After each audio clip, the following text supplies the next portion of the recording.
Nobody tells you the truth about money. You've been lied to your entire life. They told you that you need money to be happy, that more money solves your problems, that freedom is bought with millions in the bank. But look at your life right now with brutal honesty. Every month you do the same mental math. How much comes in? How much goes out? How much is missing? There's always something missing. You check your bank balance and feel that punch in the gut. Again, you postpone the purchase you need to make. You avoid the conversation with your partner about money because you already know how it ends.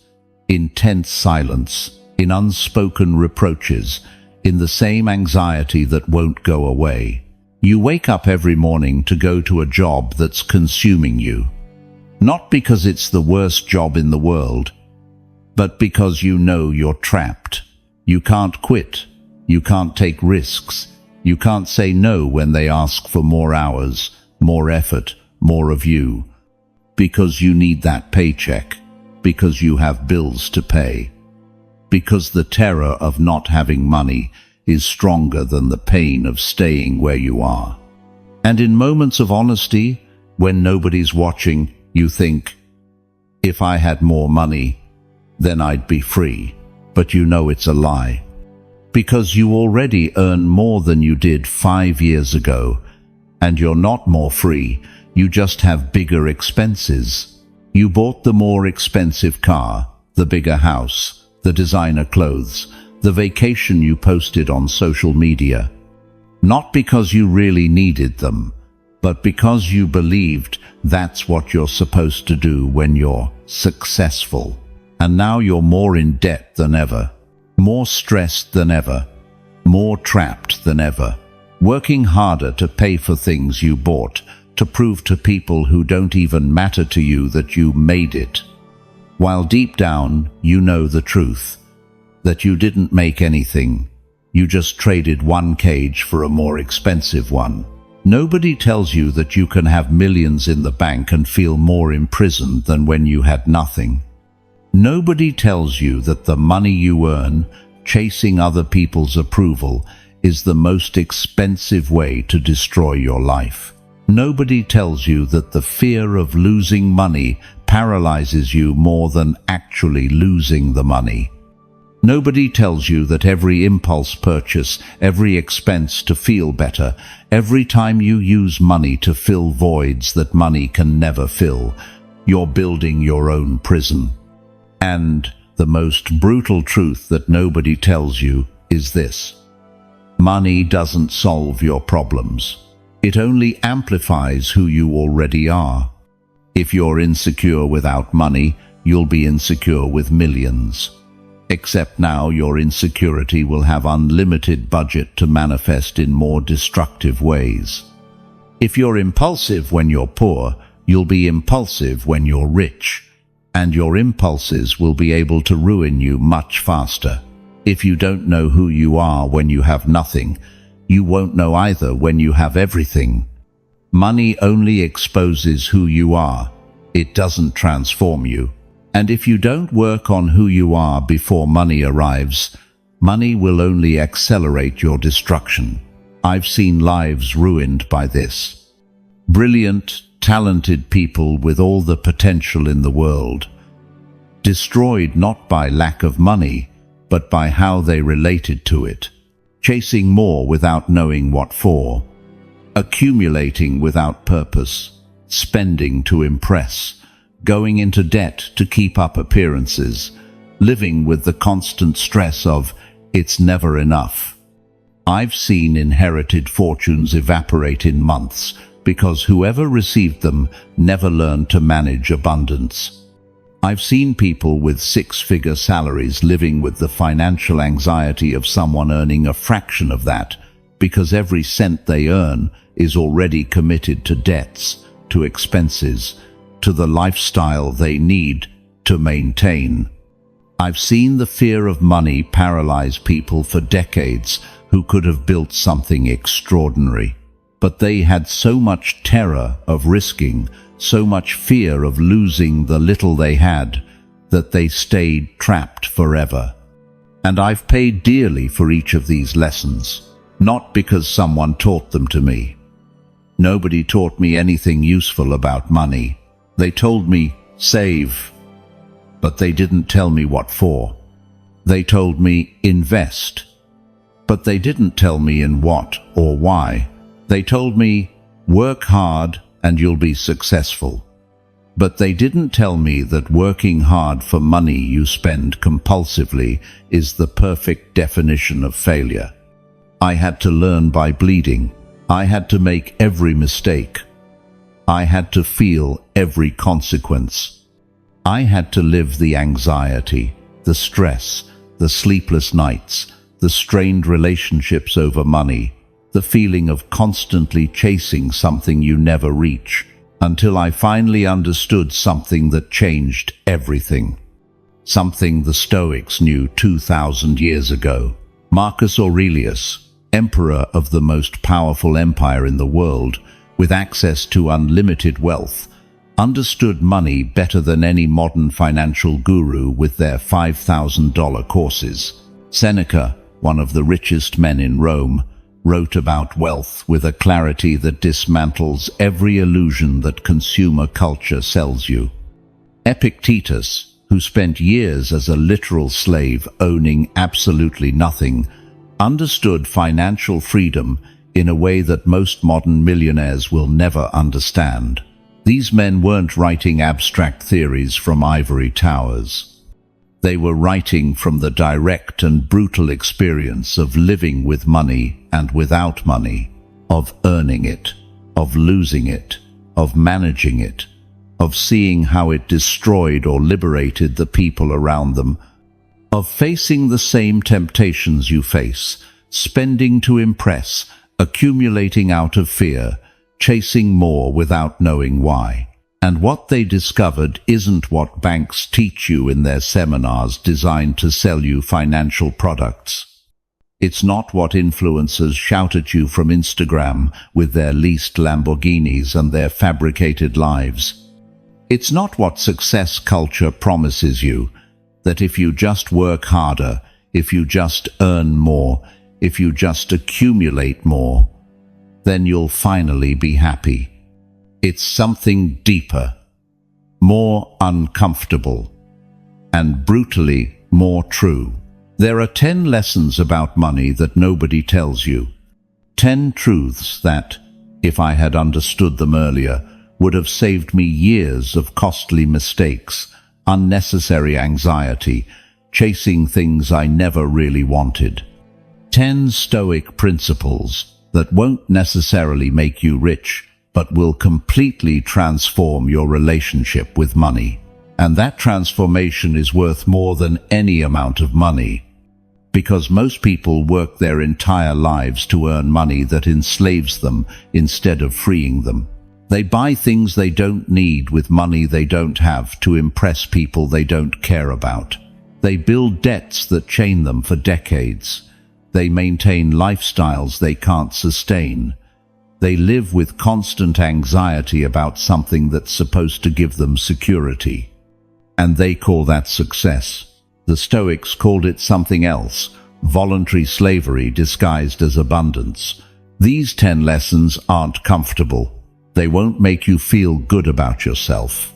They'll confront you with every stupid financial decision you've made, with every impulse purchase, with every unnecessary debt, with every time you used money to avoid facing who you really are. They'll show you that most of your financial problems aren't money problems. They're character problems that money simply exposes mercilessly. They're problems of not knowing who you are, what you value, what you really need, and you've been using money to avoid facing those problems, while money makes them bigger and bigger.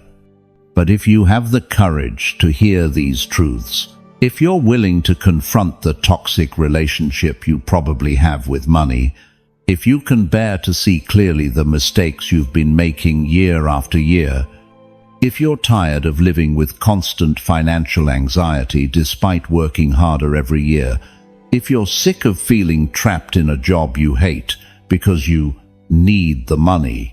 If you're exhausted from keeping up appearances that are destroying you inside, then what follows can change your financial life forever. I don't promise to make you rich. The Stoics didn't worry about that. I promise you something much more valuable. To free you from the prison you built when you confused money with security, abundance with happiness, having more with being more. Because true wealth, the kind nobody can take from you, the kind that generates real peace instead of anxiety disguised as success, has nothing to do with how much you have, has everything to do with how much you don't need. And that's the first truth nobody tells you. But before we continue, before we explore the 10 lessons that will transform your relationship with money, you need to do more than just listen. You need to declare a specific commitment, not a private thought you forget tomorrow when you return to your routine, not a vague intention that dissolves when you feel the urge to spend compulsively again. A public declaration that creates real accountability. Go to the comments right now and write exactly this. Money no longer controls me. Starting today, I control my relationship with money. Those words aren't just a nice phrase. They're your acknowledgement that you've seen the financial prison you've been living in, that you've admitted you've been locked up by fears, impulses, and patterns you don't control, and that you've decided that real financial freedom is worth more than the comfort of remaining a prisoner of your own destructive habits. Do it now. Pause this audio. Go to the comments. Write, money no longer controls me. Starting today, I control my relationship with money. That act of public declaration makes your commitment real in a way that private thinking never achieves. The Stoics understood the power of public vows. They knew that when you declare your intention externally, when you make it visible to others, you create a force that dramatically multiplies your ability to fulfill it.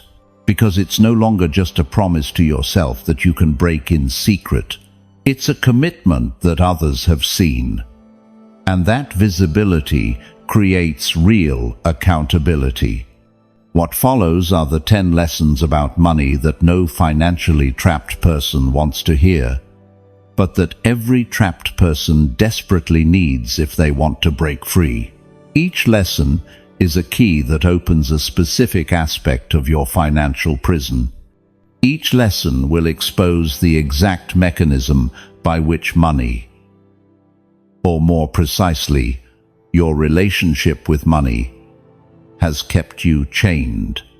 And each lesson will give you a concrete practice, something you can apply immediately to take back control. It won't be comfortable. Financial truth never is. It won't be easy. Changing patterns of years never is. But it's absolutely necessary if you want to live free instead of living as a slave to your own financial fears, to your spending impulses, to others' expectations. This is your financial moment. Not in a week when you get your next paycheck. Not next month when things are calmer. Not when you finally earn more. When you pay off that debt. When circumstances are better. Now. With the money you have in this moment. With the debts you have now. With the fears that are trying to convince you that you can't change. With the resistance you're feeling at this precise instant. That little voice telling you, this won't work for me. My situation is different. I don't have time for this. That's exactly the moment where real financial freedom begins. Not when the discomfort of confronting your reality disappears. Not when you magically have more money. But when you decide to act despite the discomfort, despite the fears, despite the patterns that have controlled you for years. Financial freedom begins now. First Stoic lesson. Money amplifies who you are. It doesn't turn you into who you're not. There's a fantasy that destroys more lives than any financial crisis. The belief that money will transform you into a different person, that when you finally have money, you'll be more confident, more secure, happier, more generous. That money will solve the character problems you've been avoiding your whole life. But money doesn't work that way. Money isn't a transformer, it's an amplifier. If you're insecure without money, you'll be insecure with millions. Except now, your insecurity will have unlimited budget to manifest in more destructive ways. If you're selfish when poor, you'll be selfish when rich. Except now, your selfishness will be able to do more damage because it has more resources. If you're generous with little, you'll be generous with much. If you're disciplined without money, you'll be disciplined with money. Money takes what you already are and multiplies it exponentially. Seneca, one of the richest men in ancient Rome, understood this with devastating clarity. He wrote, "Wealth is the slave of a wise man, the master of a fool." He didn't say that wealth makes some men wise and others foolish. He said it reveals who was already wise and who was already foolish. Money doesn't create character. It exposes it mercilessly. I've seen this repeat over and over again. People who receive massive inheritances and destroy them in months because they never developed the discipline to manage resources. Lottery winners who end up more in debt than before winning because money only amplified their inability to handle abundance. Entrepreneurs who build fortunes and then lose them completely because they never worked on the internal problems that money temporarily hid. The problem was never the lack of money. The problem was who they were without it. And when money arrived, it simply made the problem more obvious. Marcus Aurelius ruled the richest empire in the world. He had access to every imaginable luxury, every possible pleasure, every whim he wanted to satisfy. Nobody would have questioned him if he had lived in absolute excess, but he lived with deliberate austerity that confused those around him. Why? Because he understood that money wouldn't make him a better emperor, better father, better human being. It would only amplify who he already chose to be. And he chose to be disciplined, wise, moderate, regardless of how much money he controlled. The trap that catches most people is believing they're working for money when they're really working to postpone character development. When I have money, then I'll be generous. No, if you're not generous with $10, you won't be generous with 10 million. When I have money, then I'll be disciplined. No.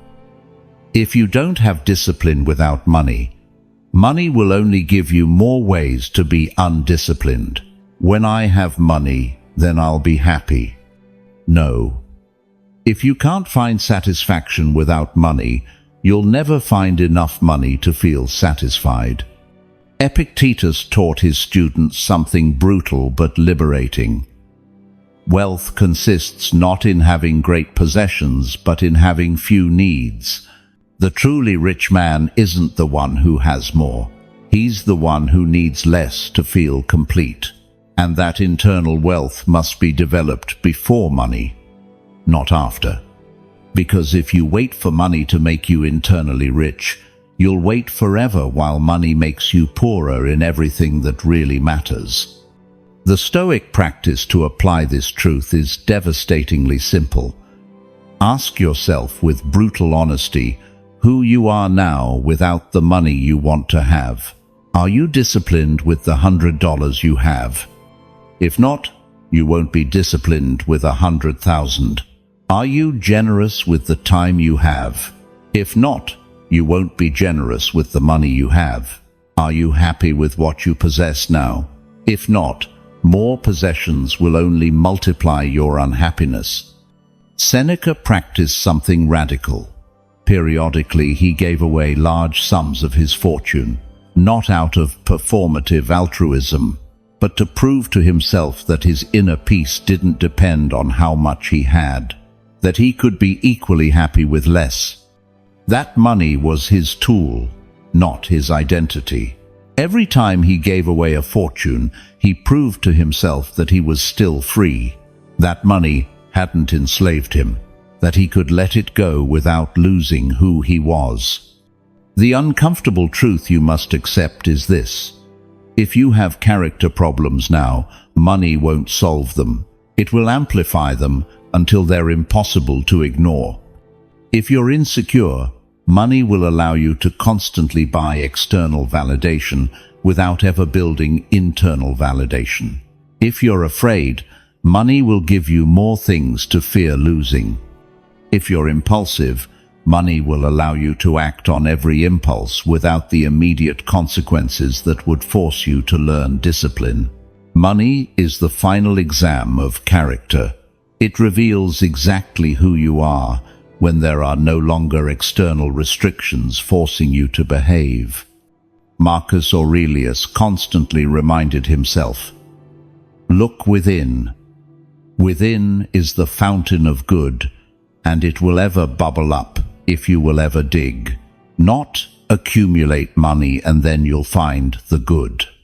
But find the good within you first, and then money will simply be a tool you use from that place of goodness."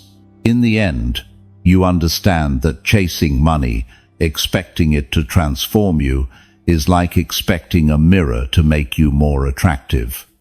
The mirror only reflects what's already there. It creates nothing new. Money does exactly the same with your character. It reflects it, amplifies it, makes it impossible to hide. So the real question isn't, how do I make more money? The real question is, who do I need to be before money arrives, so that when it comes, it frees me instead of enslaving me? Because if you don't work on who you are first, money will only give you the resources to destroy yourself more efficiently. Second Stoic lesson: spending to impress others is the most expensive way to be poor. There's a form of poverty that doesn't show up in financial statistics, but destroys more lives than actual economic poverty. It's the poverty of living for external approval, of buying things you don't need with money you don't have to impress people you don't care about, of building an image of success while your bank account screams the truth you don't want to admit. The Stoics saw this clearly 2,000 years ago. Social approval is a debt you never finish paying. Every time you buy something so others will think better of you, you're selling a piece of your freedom, because now you depend on others' reactions to feel good about yourself. And that dependence is the most absolute slavery. Marcus Aurelius was emperor of the most powerful empire in the world. He could have lived in obscene luxury that demonstrated his power at every moment. Nobody would have questioned him. It was expected of an emperor, but he chose deliberate austerity. Not out of stinginess, not from lack of resources, but because he understood something fundamental. That performative luxury is an admission that you need external validation. That every expensive object used to impress is a declaration of insecurity. It's saying, "I'm not sure of my inherent worth, so I buy expensive things so you'll value me." He wrote, "Very little is needed to make a happy life. It's all within you, in your way of thinking." He didn't say, "Accumulate status symbols and then you'll be respected." He said, "Find internal self-respect and you won't need external symbols." The modern trap of consumerism is perfectly designed to exploit human insecurity. They sell you the idea that you are what you own, that your value as a person is determined by the car you drive, the clothes you wear, the neighborhood you live in, the vacation you post. And millions of people fall into that trap, spending everything they earn and more, building a facade of success, while their financial reality is a disaster. Seneca observed this in ancient Rome and wrote with refreshing brutality, "It's difficult for a man to understand something when his salary depends on not understanding it." Applied to consumerism, it's hard for you to recognize that you're buying validation when your entire identity is built on the things you bought. Admitting you spent years and fortunes chasing others' approval requires a level of honesty most can't bear. It's easier to keep buying, keep going into debt, keep working at jobs you hate, to maintain a lifestyle you don't enjoy but need, so others will admire you. Epictetus, who spent years as a slave owning nothing, taught something liberating. Wealth consists not in having great possessions, but in having few needs. When your needs depend on external approval, you'll never have enough, because external approval is infinitely mobile. Today you impress with a car. Tomorrow that car is common. You need a better one.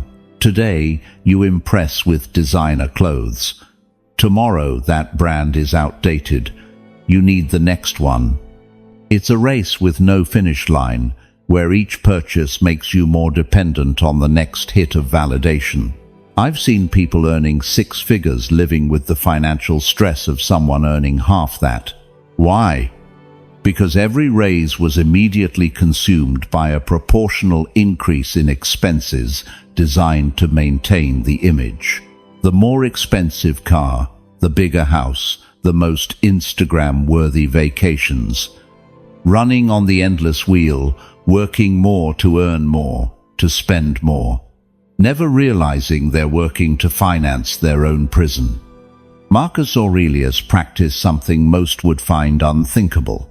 Regularly he wore simple clothes, ate basic foods, slept in modest conditions, not because he couldn't afford luxuries, but to remind himself he didn't need them, that his value as emperor, as philosopher, as human being, didn't come from external symbols. It came from his internal character. And every time he chose voluntary simplicity, he strengthened that truth. The Stoic practice to free yourself from this trap is brutally simple. Every time you feel the urge to buy something, ask yourself with devastating honesty, am I buying this because I genuinely need it, or because I want others to think something specific about me? If the honest answer is the second, don't buy it, no matter how much you want it, no matter how much you can afford it. If you're buying external validation, you're selling internal freedom, and that's the worst trade you can make. Seneca went further. He periodically practiced living as if he were poor. He wore simple clothes. He ate the most basic food. He slept in modest conditions, not as punishment but as training. Training to remind his nervous system, I can live well without luxuries. I don't depend on them for my happiness. Each practice of voluntary simplicity was a vaccine against the need to impress. Because once you've lived simply and discovered you're still happy, consumerism's power over you breaks. You no longer need to buy things to feel valuable because you've proven you're valuable without them. The devastating irony is that the most self-assured people are usually the ones who need to prove it least. They don't wear status symbols because they don't need symbols. Their status is internal. They don't buy to impress because they're not seeking to impress. Their own approval is enough. They don't live for appearances because their internal reality is richer than any external appearance. Epictetus summed this up perfectly. Freedom is the only worthy goal to pursue, and freedom comes from not desiring what you don't control. You don't control what others think of you. You don't control whether they admire you or not. You don't control whether your possessions impress or not. So every time you buy to influence those things, you're chasing something outside your control. You're guaranteeing your slavery. Marcus Aurelius constantly faced pressure to maintain imperial appearances, but he reminded himself, it's madness to pursue the impossible, and it's impossible for bad men not to do bad things. Applied to consumerism, it's madness to pursue universal approval. There will always be someone unimpressed, someone critical, someone who thinks you're not enough. Pursuing everyone's approval is guaranteeing you'll never have the approval of who matters most, yourself. In the end, you have two options. You can live to impress others, spending your life and money in the endless pursuit of external validation that never fills the internal void. That life looks successful from the outside, while being miserable from the inside. Or you can live according to your internal values, spending only on what you genuinely need and value, completely freeing yourself from external opinion. That life may look modest from the outside, while being rich from the inside. The first option is poverty disguised as abundance. The second is wealth nobody can take from you. Seneca wrote in his final days, "All of a philosopher's life is preparation for death." He wasn't being morbid. He was saying, prepare to let go of everything external, because in the end, you'll let it go anyway. Learn now that your value isn't in what you possess, because when you die, you won't take anything with you, except who you chose to be when everyone was watching and when nobody was. And if you lived for appearances, you'll discover you built a life that disappears when the observers disappear. But if you lived according to your internal values, you built something nobody can take from you. Not poverty, not criticism, not even death. Third Stoic lesson. The fear of losing money makes you lose more than the money itself. There's a form of poverty that has nothing to do with how much money you have in the bank. It's the poverty of living terrified of losing it, of making every decision from fear instead of from reason, of staying paralyzed in toxic situations because you're terrified of financial risk. Epictetus, who lived years owning absolutely nothing, understood something most millionaires never understand, that the fear of poverty is worse than poverty itself, because poverty takes away external resources. But fear takes away something much more valuable: your ability to act freely. I've seen people trapped for decades in jobs that destroy their souls, not because they don't have options, but because they're so afraid of losing the secure paycheck they can't see the options. I've seen people reject incredible opportunities because the risk of losing money terrified them more than the guaranteed cost of not growing. I've seen fortunes stuck in savings accounts earning less than inflation because the fear of investing was stronger than the reason to grow the capital. In every case, fear didn't protect the money. Fear cost more than any financial loss could have cost, because while they were protecting money, they were losing time, opportunities, growth, experiences, life. And those losses don't recover, money does. Marcus Aurelius ruled an empire where every financial decision had massive consequences. He could have ruled from fear, making only the safest decisions, avoiding all risk. But he wrote, "The impediment to action advances action. What stands in the way becomes the way." He understood that fear of financial risk isn't prudence. It's paralysis disguised as wisdom. True prudence evaluates risks rationally and acts anyway. Fear evaluates risks emotionally and freezes. Seneca, one of the richest men in Rome, practiced something he called premeditatio malorum, the premeditation of evils. He specifically visualized losing everything: his fortune, his position, his influence, everything. Why torture himself like this? Because when you vividly visualized the worst-case scenario and accepted you could survive it, fear loses its power. It no longer controls you because you've mentally faced what terrified you, and you discovered that even in the worst case, you'd still be you. You'd still have your mind, your character, your ability to rebuild. That practice wasn't pessimism. It was the vaccine against paralyzing fear. The modern application of this is devastatingly effective. When you feel fear of a financial decision, don't run from the fear. Face it directly with brutal specificity. What exactly is the worst that could happen? Not vague generalities, I could lose everything. Specifically, how much would you lose? How would it affect you? What would you do after? When you define the worst-case scenario specifically, you usually discover it's manageable.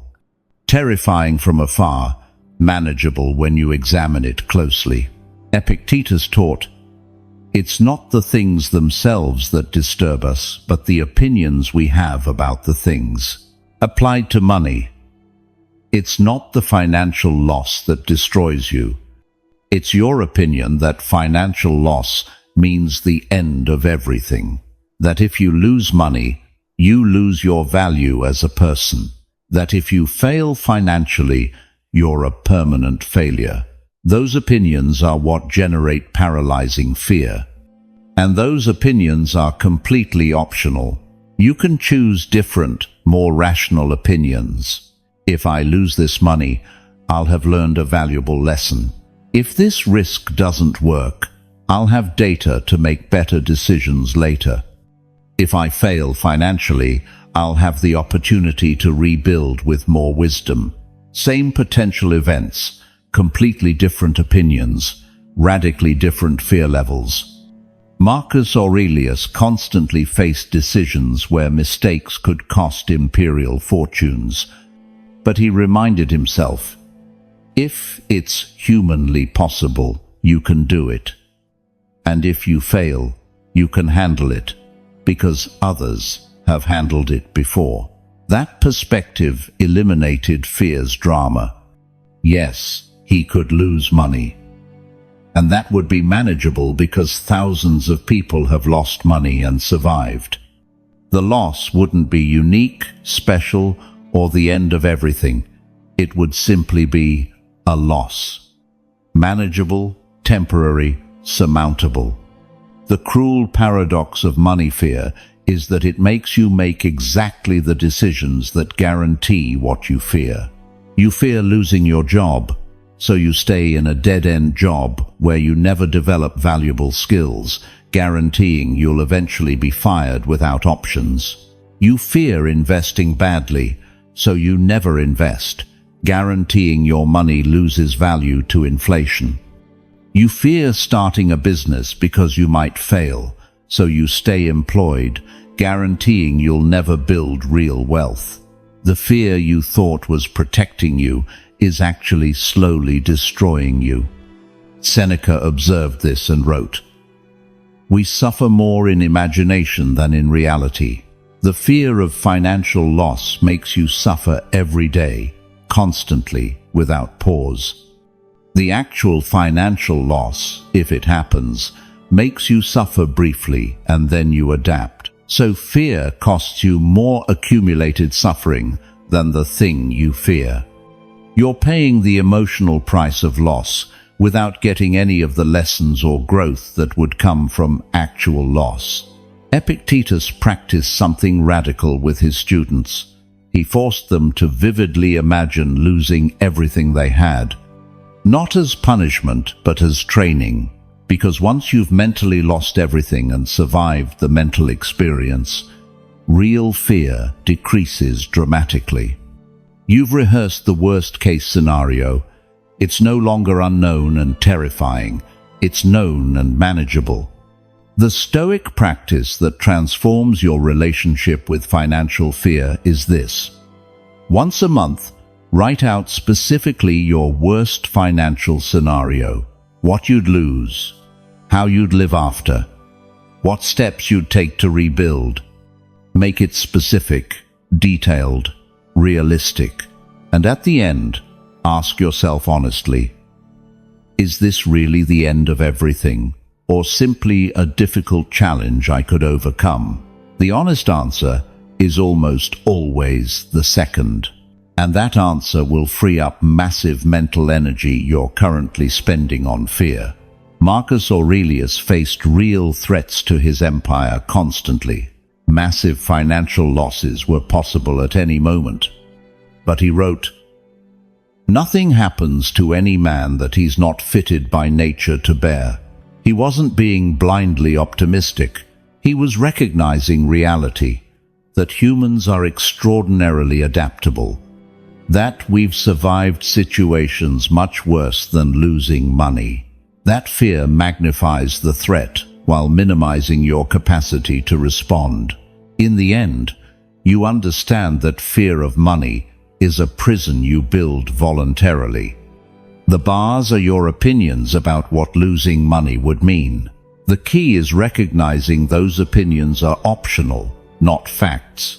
You can release the opinions that generate paralyzing fear. You can adopt opinions that generate rational action, even in the face of risk. Seneca closed his life in a way that demonstrated this perfectly. When they ordered his execution, he literally lost everything: his life, his fortune, his position. And he faced that total loss with a calm that amazed those present, because he'd practiced losing everything mentally for years. When the real moment came, he'd already lived it thousands of times in his mind. It wasn't a surprise. It wasn't the end of everything. It was simply what happens. And he faced it with the dignity of someone who never allowed fear of loss to dictate how he lived. You won't face execution, but you will face financial decisions where fear will try to paralyze you. And in those moments, you can remember, the fear of losing makes you lose much more than the money. It makes you lose time, opportunities, growth, and life. Lost money can be recovered. Time lost to fear never comes back. Fourth Stoic lesson: accumulating without purpose is working for your grave. There is a form of financial slavery that modern culture celebrates as success: compulsive accumulation without a clear reason. These are people who work 70 hours a week to pile up money they never spend, who sacrifice their health, their relationships, and their most vital years just to stack numbers in bank accounts they never touch, who die with massive fortunes without ever having lived the experiences that money could have bought them. The Stoics did not condemn wealth. They condemned mindless accumulation. Money saved without a purpose is not security. It is a golden prison where your life withers while your accounts grow. Seneca, who amassed one of the largest fortunes in Rome, wrote something that should confront anyone who saves compulsively. What is the point of accumulating riches if you will not use them? Why work tirelessly if the fruit of your labor will never nourish your life? He wasn't promoting wastefulness. He was pointing out the madness of working your entire life to build a treasure that you watch but never use. It's like spending decades building a magnificent ship and never letting it leave the port for fear it might get damaged. The ship remains perfect, but it never fulfills its purpose. I've seen this repeat itself constantly. People who reach their 60s with millions saved and broken bodies that can no longer enjoy what money buys. Who sacrificed their 30s when they had the energy to travel, to explore, to live saving money they now have but can no longer fully use, who never took the vacations, never went to the expensive dinner, never bought the meaningful experience. All for the future, and when the future finally arrived, they discovered they had traded their present life for a number on a screen. Marcus Aurelius governed the largest treasury in the world. He could have accumulated without limit, storing imperial fortunes without a clear end. But he wrote, "Do not act as if you were going to live 10,000 years.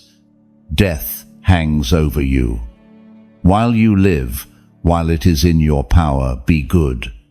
The message is clear. Your time is limited in a way that your ability to accumulate money is not. You can keep accumulating until your last day, but you cannot live experiences after your last day. Therefore, accumulating without limit while postponing living is the most irrational strategy possible. Epictetus taught his students something that sounds simple, but most never practice. Wealth consists not in having great possessions, but in having few needs, but also in using what you have to live well, not in accumulating it to die rich. Define first what you want the money for. What experiences, what freedoms, what specific securities, and when you have enough for that, use it for that. Do not keep accumulating indefinitely without a reason while your life waits for permission to begin. The psychological trap behind compulsive accumulation is that money becomes the goal instead of the tool. You start wanting money to buy freedom, but eventually accumulating money becomes the activity that consumes all your freedom. You work constantly to earn more. You never spend because you need to save more. You postpone everything you wanted to do until you have enough. But enough never arrives because you never defined how much is enough. It's a moving target that is always $1 million further away. Seneca practiced something most would find radical. He explicitly defined how much money he needed to live well. Not how much I would like to have, but how much I need for the life I want to live. And when he reached that number, he stopped chasing more. He used the excess to help others, for meaningful experiences, for real freedom. He didn't keep accumulating because more is better. He had defined enough. And enough was liberating. The Stoic practice that transforms your relationship with accumulation is this. Write down specifically what you are saving for. No vague generalities like for security. Specifically, how much do you need to feel secure? Why that amount? What exactly does that security buy? How much do you need for the retirement you want? Calculate the specific number. How much do you need for the experiences you value? Define which experiences and how much they cost. When you define specific numbers, two things happen. First, you discover you probably need less than you thought. Second, reaching specific numbers is possible. Reaching more and more without end is impossible. Marcus Aurelius faced the constant temptation to keep expanding the imperial coffers without limit. But he reminded himself, the object of life is not to be on the side of the majority, but to escape finding oneself in the ranks of the insane, and he considered it madness to work infinitely to accumulate infinitely. He defined what the empire needed, he secured it, and he did not chase excess compulsively. The devastating irony of purposeless accumulation is that people who practice it usually do so out of fear. Fear of not having enough. Fear of an uncertain future. Fear of losing what has been accumulated. So they work compulsively, accumulate obsessively, live miserably, all out of fear. But that fear never disappears no matter how much they accumulate. Because fear is not rational. It doesn't have a number where it says, now you are safe. It will always say, you need more. And if you obey that fear, you will work until you die and never feel secure. Epictetus had lived as a slave possessing absolutely nothing. From that experience, he taught something liberating. I have been rich and I have been poor. Rich is better. But the difference is not as great as people think. When you have little and you are happy, you discover you need less than you thought. And when you accumulate a lot but remain unhappy, you discover that money was not the problem. The problem was the belief that unlimited accumulation generates security or happiness. It doesn't. It only generates more desire to accumulate. Seneca periodically practiced giving away large portions of his fortune, not out of performative altruism, but as a spiritual practice, to prove to himself that he could let go of the money without losing his peace. That money was his tool, not his master. Each time he gave away a fortune, he proved to himself that he remained free from money, that he didn't need it to be who he was. The brutal question you must ask yourself is, are you accumulating with purpose or by compulsion? If you died tomorrow, would you say you used your money to live the life you wanted or to build a fortune you never enjoyed? If you work 70 hours a week to save money you never spend on anything meaningful, what are you actually doing? You're not building security, you're building a luxury tomb. Marcus Aurelius wrote in his final years, "Waste no more time arguing what a good man should be. Be one." Applied to money. Waste no more time accumulating for the life you will live someday. Live that life now, within your current means, while also building reasonably for the future. The balance isn't all now or all later.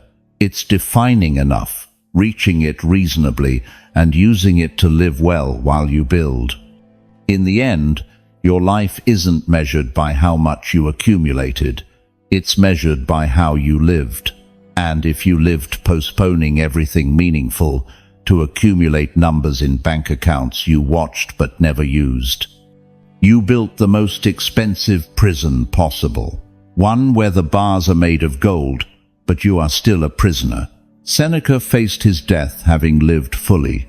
He had used his wealth for meaningful experiences, to help others, to live according to his values. He didn't die with the largest fortune possible. He died having lived the richest life possible. And when the end came, he had no regrets about the money he didn't accumulate. Only satisfaction about the life he lived. That is the real goal. Not to die rich, to die having lived richly. Fifth Stoic lesson. Financial freedom is not having a lot, it's needing little. There is a massive confusion about what financial freedom means. Modern culture sells you one version. Financial freedom is having enough money to buy whatever you want, whenever you want, without restrictions. It is the capacity for unlimited consumption. It is accumulating millions until money ceases to be a consideration in any decision. But the Stoics knew something the modern financial industry doesn't want you to understand, that this definition of freedom is actually the most absolute slavery. Because if you need millions to feel free, then until you have millions, you are a slave. And since most will never have millions, most will remain permanently enslaved according to that definition. Marcus Aurelius, an emperor with access to unlimited wealth, wrote something that completely destroys the modern narrative. Very little is needed to make a happy life. It is all within yourself, in your way of thinking. He didn't say, accumulate a lot, and then you will be free. He said, need little, and then you will be free. The difference is absolute. In the first version, your freedom depends on external factors you don't fully control: the market, the economy, your salary, your investments. In the second version, your freedom depends entirely on you, your needs, your values, your ability to find satisfaction with less. The first makes you vulnerable. The second makes you invincible. Epictetus, who spent years as a slave possessing nothing, understood freedom better than most millionaires. He taught, "Wealth consists not in having great possessions, but in having few needs." When your needs are small, you are free with little money. When your needs are massive, you are a slave, even with a lot of money. I've seen people earning $30,000 a year, living with more freedom and less stress than people earning $300,000. Why? Because the person earning $30,000 learned to need little. Their expenses are low. Their lifestyle is simple. Their happiness doesn't depend on consumption. So their small salary covers their small needs with room to spare. Meanwhile, the person earning $300,000 expanded their needs to fill their income. Expensive house, expensive cars, expensive lifestyle, kids in expensive schools. They need every cent of those $300,000 to maintain the lifestyle they need. They can't change jobs because they need that specific salary. They can't take risks because they can't afford a reduction in income. They can't say no to their boss because they can't lose this job. Who is freer? The one who earns less but needs less, or the one who earns more but needs everything they earn and more? Seneca practiced something he called voluntary poverty. Periodically he lived with the absolute minimum: bread and water to eat, simple clothes to wear, a hard bed to sleep on, not as a punishment, but as training. Training to prove to his nervous system, I can live well with very little. I don't depend on luxuries. I am not a slave to comforts. Each practice of voluntary simplicity was a vaccine against the need for more, because once you have lived simply and discovered you are still happy, the fear of having less disappears. You are no longer trapped chasing more because you have proven you don't need it. Marcus Aurelius, despite his absolute power, regularly practiced voluntary moderation, not because he couldn't afford luxuries, but because he didn't want to need them. Because he knew that the moment his happiness depended on specific external conditions, he had lost control over his happiness. He wrote, "If thou wilt be at peace, do little, or more accurately, do what is necessary. Not do more to earn more to buy more, but do only what is necessary and find freedom in sufficiency." The modern trap is that the definition of necessary has been artificially inflated. Advertising, social media, consumerist culture. They all work to convince you that you need much more than you actually do.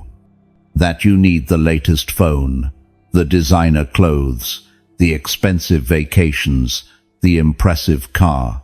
And every artificial need you adopt is an additional chain that ties you to having to earn more.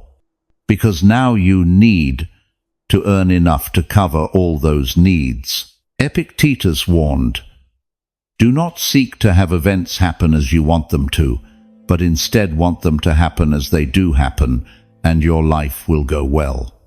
Applied to money. Do not ask to have enough money for all your inflated needs. Reduce your needs until the money you have is enough. That is real freedom. The Stoic practice that transforms your financial freedom is devastatingly simple. For 1 month, live on the absolute minimum, not forever. Just as an experiment. Spend only on what is truly necessary: basic food, shelter, essential services. Eliminate everything else temporarily. No paid entertainment, no eating out, no unnecessary purchases, and observe with honesty: are you significantly less happy? Most discover something liberating, that they are almost just as happy with much less. That the things they thought they needed, they didn't actually need. That genuine happiness came from sources that don't cost money: relationships, personal growth, purpose, nature. And that revelation is pure freedom. Because now you know, with empirical certainty, that you don't need as much as you thought, that you can be free with less than you feared. Seneca wrote, "It is not the man who has little who is poor, but the man who craves more." Real poverty is not a lack of money. It is perpetual insufficiency, regardless of how much you have. You can have millions and feel poor if you constantly desire more. You can have little and feel rich if you are satisfied with what you have. The feeling is completely independent of the objective amount. Marcus Aurelius faced this constantly, seeing wealthy courtiers who complained about not having enough while holding fortunes.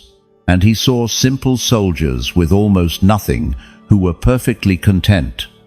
The difference wasn't how much they had, it was how much they needed to feel satisfied.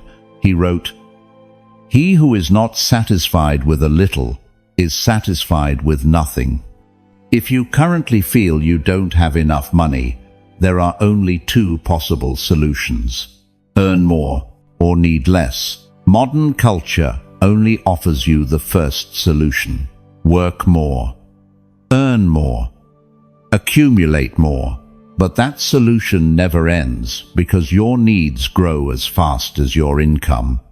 The Stoics offer you the second solution: need less. And that solution can be applied today, with the resources you have now, without waiting for anything external. Epictetus taught his students that real freedom comes from not depending on anything you can lose. Don't depend on your specific job for your identity. Don't depend on your income level for your peace. Don't depend on your possessions for your happiness.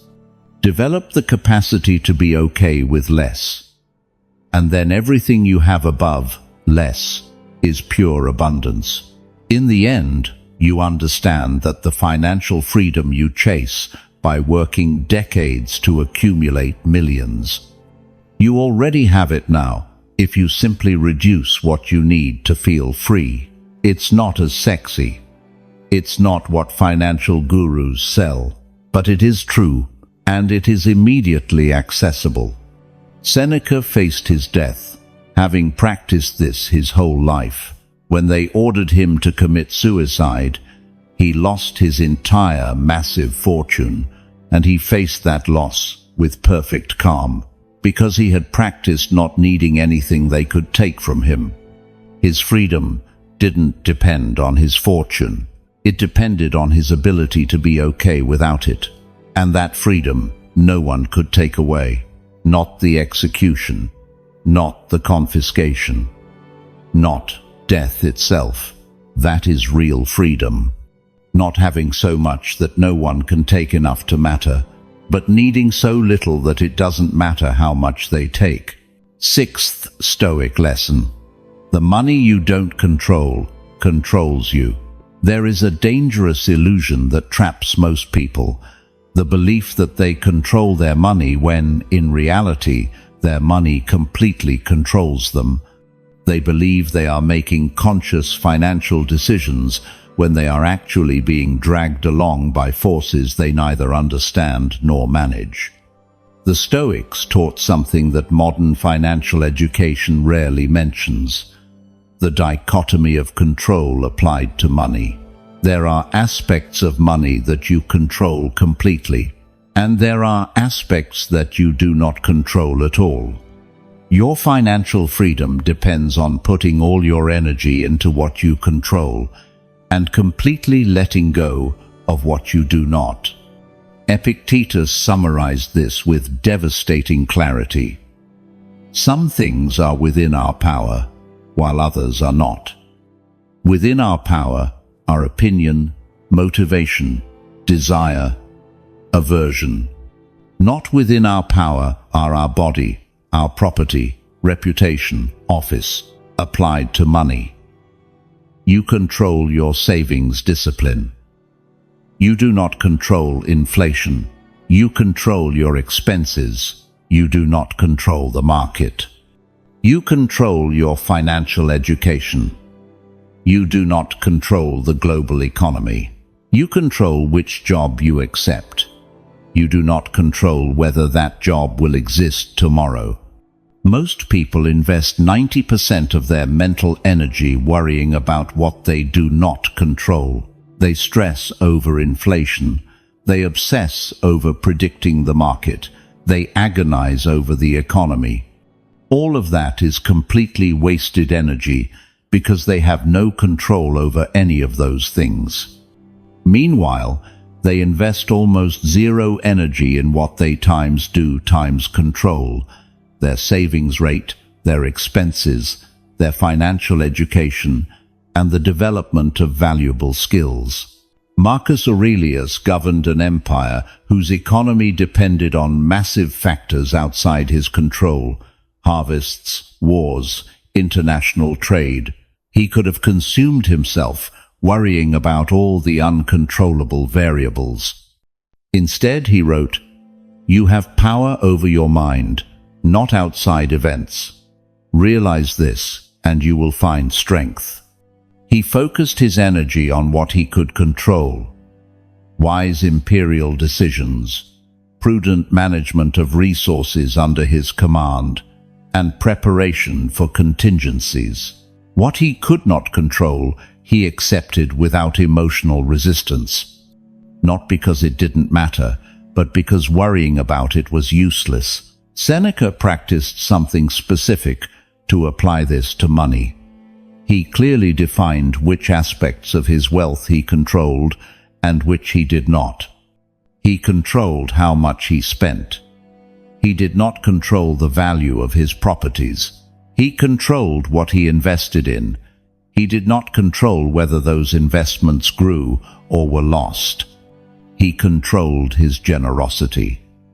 He did not control whether the recipients appreciated or wasted what he gave, and he gave all his attention to impeccably managing what he controlled, while serenely accepting the results of what he did not. The practical application of this truth requires brutal honesty about your current financial situation. Do you control your income? Partially. You can work more, develop skills, and change jobs. But you do not completely control how much you will earn. Do you control your expenses? Completely. Every expense is a decision you make. This is 100% under your control. Do you control your investments? You control where you put the money. You do not control whether those investments win or lose. Do you control emergencies? You don't control if they happen. You control if you are prepared with an emergency fund. When you map your financial situation according to what you control and what you don't, you discover something liberating: that you have much more control than you thought over the aspects that actually matter.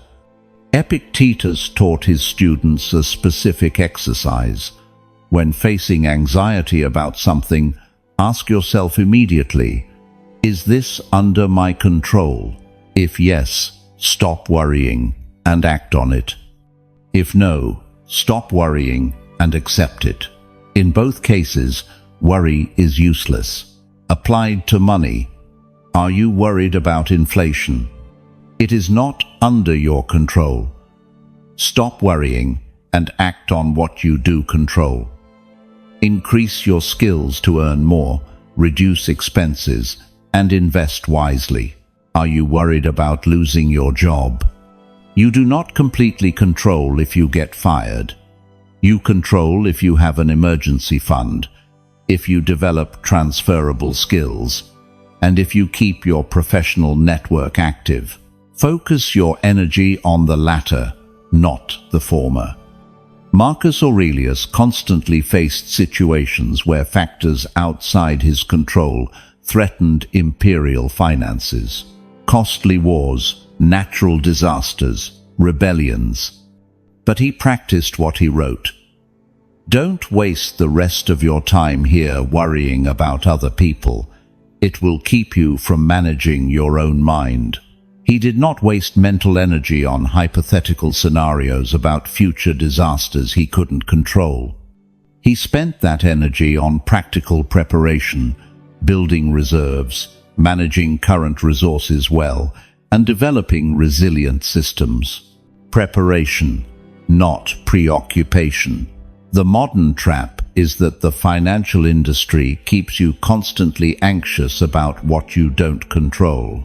24-hour financial news generating panic about the economy. Gurus predicting collapses or booms to keep you hooked. Advertising that tells you that you need more insurance, more investments, and more financial products to protect yourself. Everything is designed to keep you in a state of perpetual anxiety over uncontrollable factors. And while you are anxious consuming those news stories, you aren't doing the only thing that actually matters, managing what you control. Seneca warned about this specifically. We suffer more in imagination than in reality. Anxiety about what might happen to your money makes you suffer every day. What actually happens is usually much less dramatic and more manageable if you have managed what you control well. Therefore, anticipatory anxiety is pure suffering without benefit. Epictetus practiced something radical with his students. He forced them to imagine losing everything they didn't control: their property, their reputation, their social standing, everything. And then he asked them, "What is left that no one can take from you?" The answer: your character, your reason, and your ability to choose how to respond. That is completely under your control. And if you develop that, you can lose everything else and rebuild. The Stoic practice that transforms your relationship with financial control is this. Divide your financial reality into 2 columns. Column 1, what I control completely: how much I spend, how much I save, what I buy, what skills I develop, what financial habits I practice. Column 2, what I do not control: inflation, the market, the economy. If I get fired, the value of my home. Now, an absolute rule. Invest 0 mental energy worrying about column 2. Invest 100% of your mental energy impeccably managing column 1. When you practice this for a month, you will discover something liberating. Most of your financial anxiety disappears because you stopped wasting energy on what you cannot change, and you channeled all that energy into what you can change. Marcus Aurelius wrote in his final years, "Concentrate on the present moment, on the present action, not on the future economy you don't control, not on the market tomorrow that you cannot predict, on the financial decision you have to make today that is completely under your control. That decision, do you make it with wisdom or on impulse? That you control, and it is the only thing you need to control. In the end, you understand that the money you don't control only controls you if you believe you should control it. If you accept that there are aspects of money outside your control, you stop being controlled by anxiety over them. Your financial freedom does not require controlling the market, the economy, or the future. It requires perfectly controlling the only thing you have ever controlled, your decisions in the present. Seneca faced the total confiscation of his fortune at the end of his life. Everything he did not control was taken from him, but what he did control, his character, his wisdom, his inner peace, no one could touch. He died free because his freedom never depended on the money he didn't control. It depended on the perfect mastery over the only thing he always controlled, his mind and his choices. That is real financial freedom. 7th Stoic lesson. Paying debts is buying freedom, not losing money. There is a toxic perspective on debt that keeps millions of people chained for decades. The idea that paying off debt is losing money. That when you pay 10,000 in debt, you lost 10,000 that you could have used for other things. That debt is just a number on a page that doesn't really affect your life as long as you can make the minimum payments. But the Stoics understood something that the modern consumer mentality deliberately hides, that every debt you have is a piece of your freedom that you sold. And paying that debt is not losing money, it is buying your freedom back. Seneca, who valued autonomy above all, wrote with brutal clarity, "He who owes is not free. He who owes is obligated, bound, enslaved to the one who lent to him." He wasn't being dramatic. He was describing the precise reality of debt, that as long as you owe, you are not completely your own. Part of your future work is already committed. Part of your future decisions are already limited. Part of your freedom was already sold for the money you borrowed. I have seen people with impressive salaries living with the stress of someone in poverty, because every cent they earn is already committed to debts. They work not to build their life, but to pay for past decisions. They don't have the freedom to change jobs because they need that specific salary for the payments. They can't take risks because they can't afford to lose income. They can't say no to their bosses because losing the job would mean immediate financial collapse. They are technically well paid but practically slaves. Marcus Aurelius governed an empire that constantly faced the temptation to go into debt to finance wars, projects, and expansion. He could have easily justified massive debt, but he practiced a fiscal discipline that prioritized autonomy over growth on credit, because he understood that a debt-ridden empire is not free. It is obligated to its creditors. Its decisions are limited by its payments. Its power is an illusion, because it does not control its own future. He wrote, "The shortest way to wealth is the contempt of riches." Applied to debt. The shortest way to freedom is to reject everything that requires you to go into debt to obtain it. Epictetus taught something specific about debt, that it is the exchange of future freedom for present pleasure. You buy something now that you cannot afford. You experience the pleasure of possessing it today, but you mortgage your freedom tomorrow, next week, next month, and sometimes for years to come. The pleasure is immediate and brief. The slavery is deferred but long-lasting. It is the worst possible trade. Yet millions do it constantly because present pleasure feels more real than future slavery. The psychological trap of debt is that it is completely normalized. Student debt is normal. Credit card debt is normal. Car loans are normal. So people accumulate massive debts without feeling like they are doing anything extraordinary. They are just doing what everyone does. But just because something is normal doesn't mean it is wise. It is normal to be in debt. It is also normal to be stressed, trapped, and without financial freedom. Those two things are not a coincidence. Seneca practiced something most would find unthinkable today. He rejected opportunities that would require debt. If he couldn't pay for something with the resources he had, he didn't buy it. If he couldn't finance a project without going into debt, he didn't do it.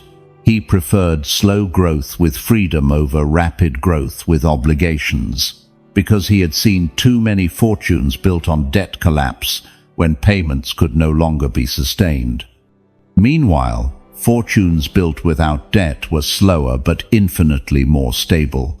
The Stoic practice that transforms your relationship with debt has two parts.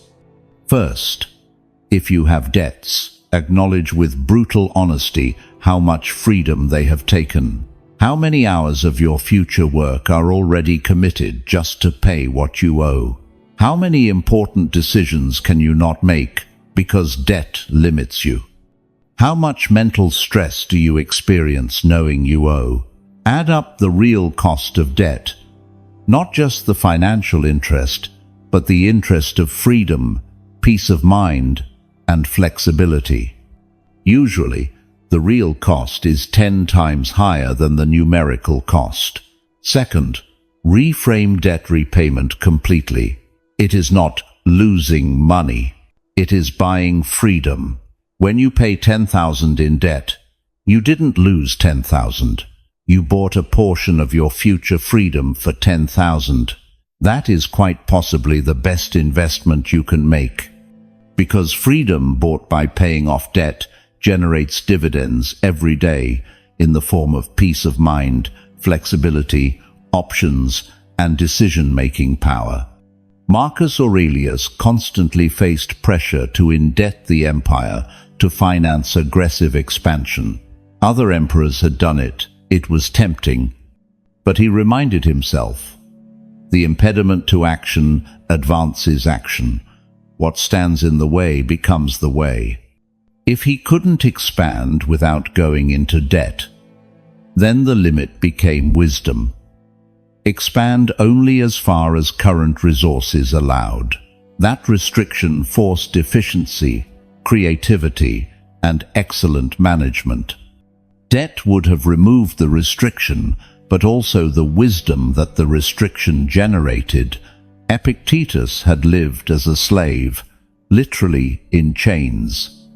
From that experience, he taught that financial debt is voluntary slavery that people choose without recognizing it as such. Do not complain about the chains you forged yourself. When you go into debt to buy things you don't need, you are forging chains. And complaining later about financial stress, about not having freedom, about being trapped, is absurd. The chains were not imposed on you, you chose them. The good news, you can also choose to take them off. The practice Seneca used to maintain zero debt was the autonomy question. Before any purchase, especially a large one, he asked, does this purchase increase my autonomy or decrease it? If it required debt, it automatically decreased autonomy. So he didn't do it, no matter how much he wanted it. If he could pay for it with current resources, and it also increased his capacity or freedom, he considered it. That simple question eliminated 90% of the impulsive purchases that end up as debt. The brutal truth about debt is that the modern financial industry is specifically designed to keep you in debt. Credit cards with minimum payments that guarantee you never pay off the principal. Car loans that put you underwater immediately. 30-year mortgages where you pay triple the house's value in interest. Everything is designed so that you pay eternally without ever reaching freedom. Marcus Aurelius warned, everything we hear is an opinion, not a fact. Everything we see is a perspective, not the truth. The opinion that debt is normal, acceptable, or even necessary to live well, is just that, an opinion. An opinion that benefits lenders, not you. The truth is that debt destroys freedom, and freedom is more valuable than anything debt allows you to buy. In the end, you have a clear choice. You can live with the comforts that debt buys while sacrificing your future freedom. Or you can live within your means, reject debt, build slowly, and keep your freedom completely intact. The first option feels better in the short term. The second builds a life where you are your own master, instead of being beholden to others. Seneca faced his death having lived debt-free his entire life. When his fortune was confiscated, he owed nothing to no one. His death left no outstanding obligations, no pursuing creditors, no chains passed on.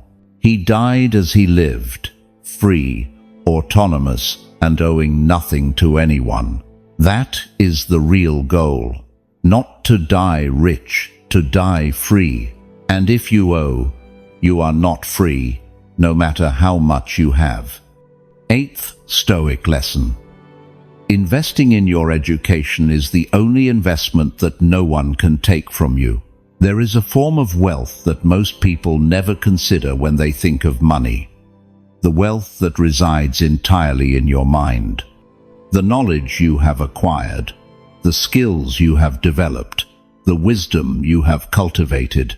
This wealth is fundamentally different from any other form of wealth, because everything else can be taken away.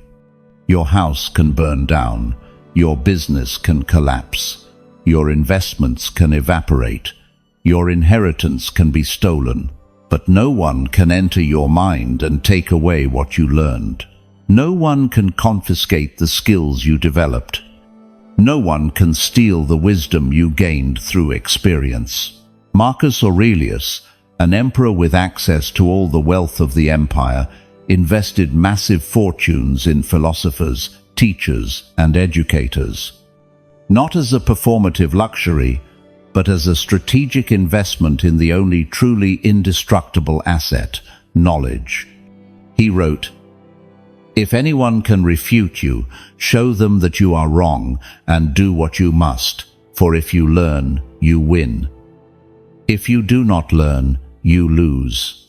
He understood that every opportunity to learn was an opportunity to invest in the only capital that never loses value, your mental capacity. Epictetus had spent years as a slave, literally possessing nothing.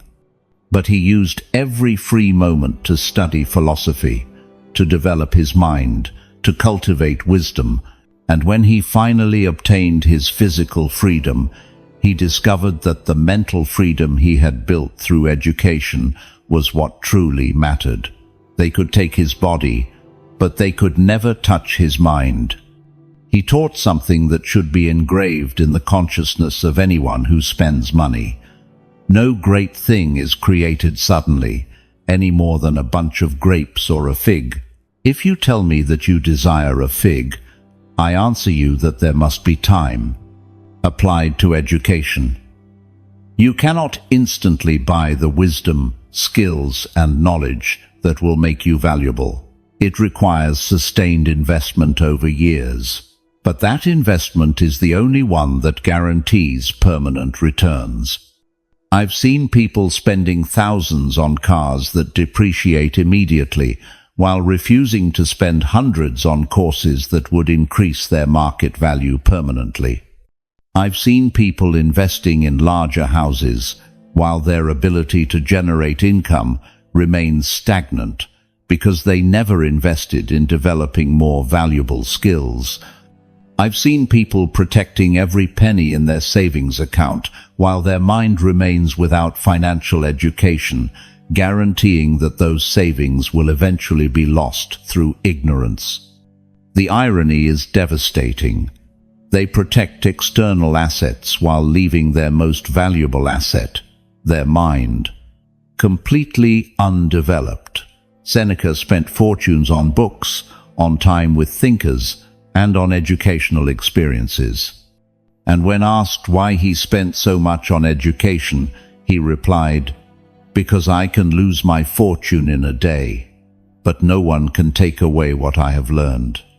He had seen inherited fortunes destroyed in a generation because the heirs never learned to manage them. He had seen empires fall because leaders lacked the education necessary to govern wisely. He had seen rich people become poor, but educated people always found ways to rebuild, because education generates capacity, and capacity generates opportunities, and opportunities, if seized wisely, generate wealth. But without the initial education, the whole chain collapses. Marcus Aurelius practiced something specific. He dedicated the first hours of every day to study, not when he had time, not if the opportunity arose. The first hours, every day, without exception. Because he understood that his ability to govern well depended on his ability to think well, and his ability to think well depended on continuous education. No other asset deserved the same priority because no other asset generated the same return. The modern trap is that education is seen as something you finish. You go to school, maybe to university, and then you are done with your education. Now you work for 40 years with the education you received in your 20s. But the world changes exponentially. Valuable skills today will not be valuable tomorrow. Relevant knowledge today will be obsolete in 5 years. So, if you don't continuously invest in educating yourself, your market value constantly decays. You become less valuable every year while thinking you are gaining experience. Epictetus specifically warned, "It is impossible for a man to learn what he thinks he already knows." If you believe you already know enough, that your education is complete, that you don't need to keep learning, you guarantee your obsolescence, because the world will continue to evolve while you remain stagnant in what you knew.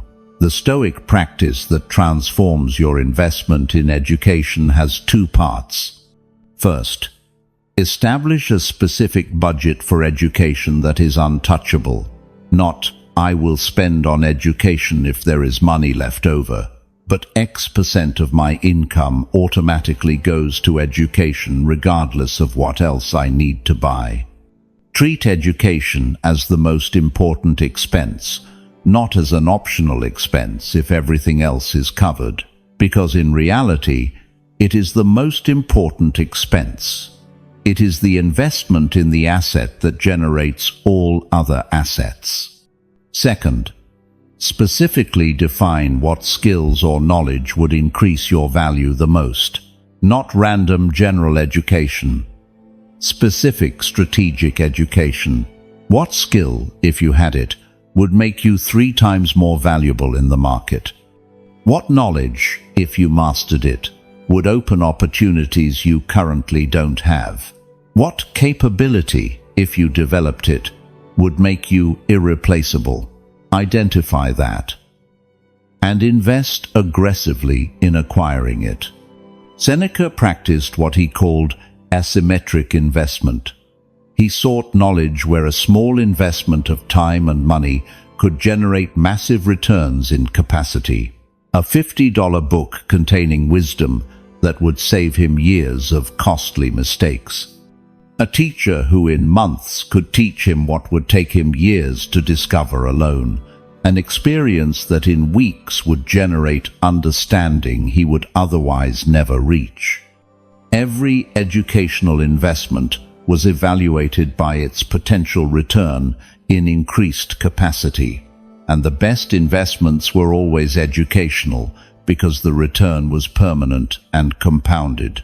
Marcus Aurelius also recognized that the most valuable education is not always formal. It doesn't always come from official schools or teachers. It often comes from deliberate experiences, from informal mentors, from disciplined practice. He wrote, "Observe constantly that all things take place by change, and accustom thyself to consider that the nature of the universe loves nothing so much as to change the things which are." Applied to education. The world changes constantly, so your education must be continuous and adaptive, not fixed and completed. The education that makes you valuable today is different from the education that will make you valuable tomorrow. So you invest continuously, adaptively, strategically. The brutal truth about education is that most people see it as a cost rather than an investment. I can't afford that $1,000 course, but they can afford the $30,000 car that depreciates immediately. They can afford the $5,000 vacation that generates memories but zero increase in capacity. They can afford the constant consumption of entertainment that contributes nothing to their future value. It's not that they can't afford education. It's that they don't value education as the most important investment. Epictetus taught his students something brutal.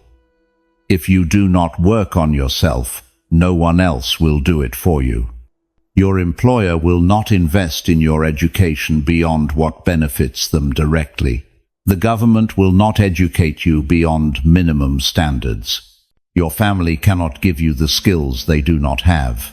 If you don't invest in yourself, no one will. And without that investment, your value remains stagnant while the world moves forward. In the end, you understand there are two types of expenses. Expenses that are consumed and disappear.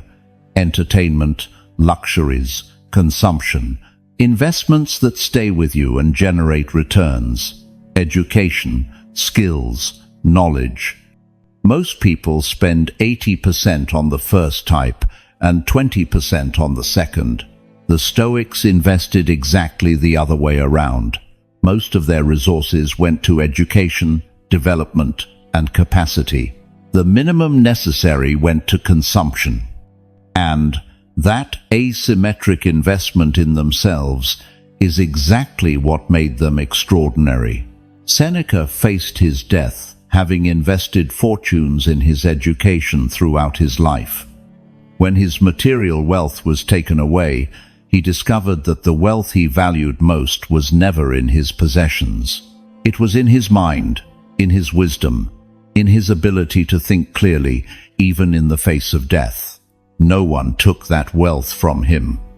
And it was the only one that mattered in his final moment. Your house can burn down, your business can fail, your fortune can evaporate. But if you invested in your education, in your capacity, in your mind, you have everything you need to rebuild from scratch. Because real wealth was never in what you possessed. It was in who you became through what you learned. 9th Stoic lesson. Easy money makes you weak. Hard-earned money forges you. There is a dangerous fantasy that destroys more people financially than any economic crisis. The pursuit of easy money. The lottery. The massive inheritance. The investment that multiplies 1,000 times without effort. The business that generates millions passively from day one. Modern culture is obsessed with these stories because they promise wealth without the cost of effort. But the Stoics understood something that modern statistics brutally confirm: that money that arrives without effort is rarely kept. Because whoever receives easy money has not developed the discipline necessary to manage it. They haven't built the character required to maintain wealth. They haven't learned the lessons that only come through the process of earning money the hard way. And without those qualities, the money evaporates as fast as it arrived. Epictetus, who went from slave to respected philosopher through sustained effort over decades, taught something that sounds harsh but is profoundly true. Difficulties show what men are. Therefore, When a difficulty falls upon you, remember that God, like a trainer of wrestlers, has matched you with a rough young man. Effort is not an obstacle to wealth. It is the process that forges you into someone capable of maintaining wealth. When you earn money easily, you don't develop the qualities necessary to preserve it. Discipline, patience, management, resistance to impulse, the ability to defer gratification. So the money goes as easily as it came.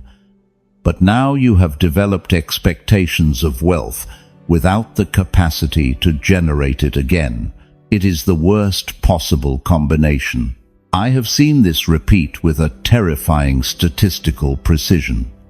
Lottery winners who in 5 years are more indebted than before winning because they never developed the discipline to manage abundance.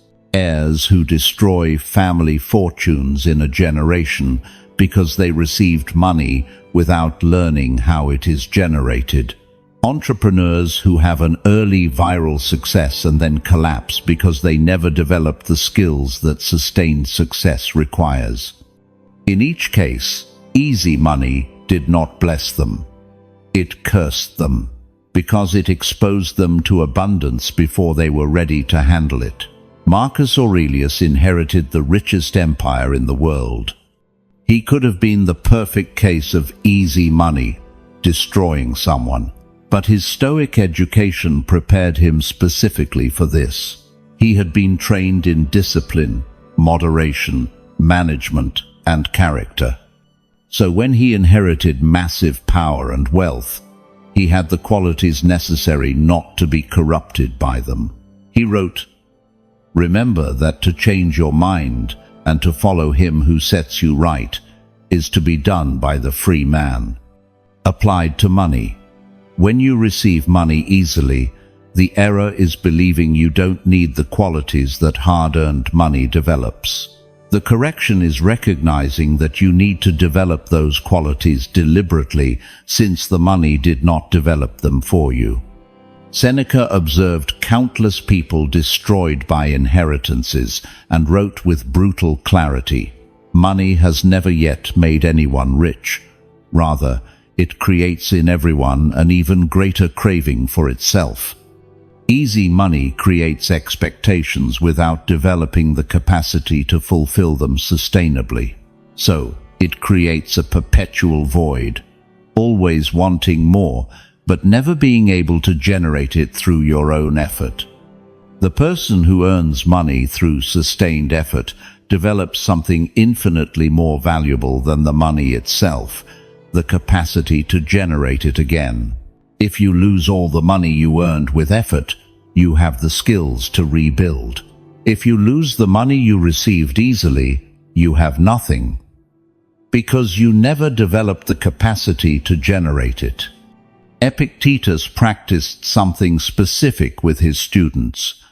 He forced them to work for everything they wanted, even when he could have given them things easily. Not out of cruelty, but because he understood that the effort required to obtain something is exactly what would prepare them to keep it. If he gave them everything easily, he would weaken them. If he forced them to work for everything, he would strengthen them.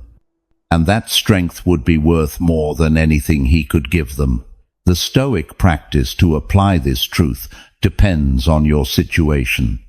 If you have received money easily, inheritance, luck, viral success, recognize with brutal honesty that you haven't developed the qualities necessary to maintain it, and compensate deliberately. Study financial management aggressively, practice extreme discipline, seek mentors who earned money the hard way, artificially develop the qualities that hard-earned money would have developed naturally. If you are earning money through effort, celebrate the process, not just the result.